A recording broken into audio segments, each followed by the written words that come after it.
Sistem penimbunan seperti ini akan membuat jahe ataupun tanaman kunyit kita bisa mereproduksi makanannya 100%. Assalamualaikum warahmatullahi wabarakatuh. Semoga dari perjumpaan kita ini akan memberikan kemanfaatan ataupun keuntungan bagi siapapun yang melihat tayangan video ini.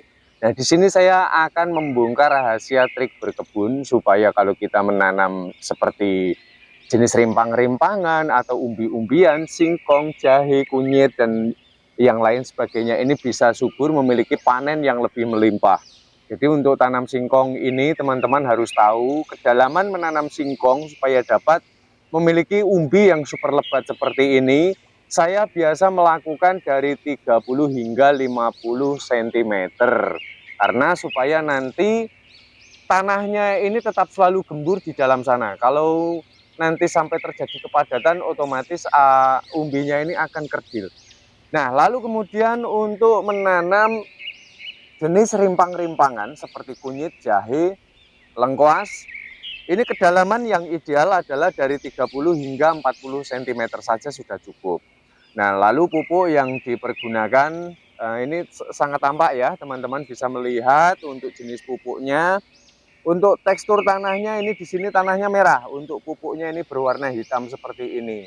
Dan teman-teman harus tahu pupuk yang bagus untuk menanam rimpang ataupun tanaman umbi-umbian ini adalah jenis karakter pupuk dari bekas bakaran limbah rumah tangga yang dicampur dengan kotoran ternak seperti kotoran ayam, kambing, sapi, dan yang lain sebagainya. Diperhatikan secara cermat, jadi dalam penguraiannya harus betul-betul tercampur secara merata seperti ini.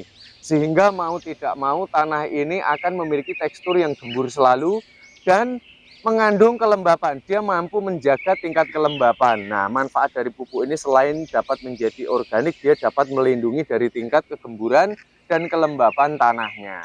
Sebelum kita menanam, wajib tahu untuk terlebih dahulu menanam jahe merah. Ini jahe merah ya, dan jahe putih seperti ini. Lihat warnanya putih ya, saya ini penggal warnanya putih.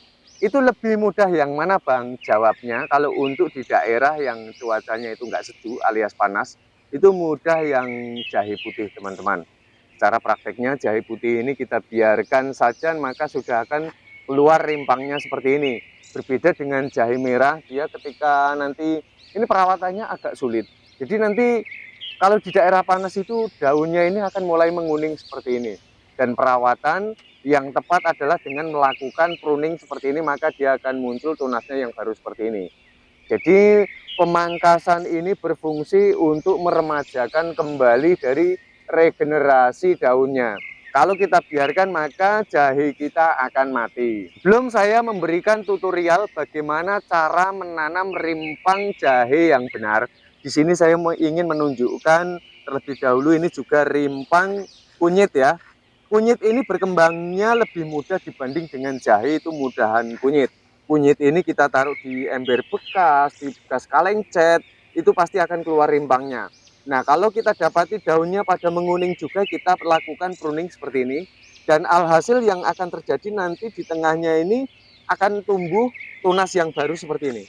Dia akan menguncup kembali. Sehingga ini akan terbebas dari kematian.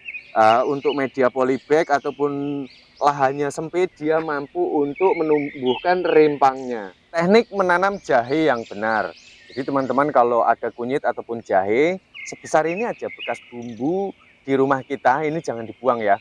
Jadi tekniknya itu cara menanamnya, kalau kita memotong jahe ataupun pokoknya jenis rimpang-rimpang, itu dari sebelah seperti ini aja. Jadi jangan dipotong kanan dan kiri. Karena nanti munculnya tunas itu diawali dari yang paling ujung di sini. Nah, teknik menanamnya dari jahe maupun kunyit adalah seperti ini, teman-teman. Lihat luka ini ya. Ini kita taruh menyamping seperti ini, lihat.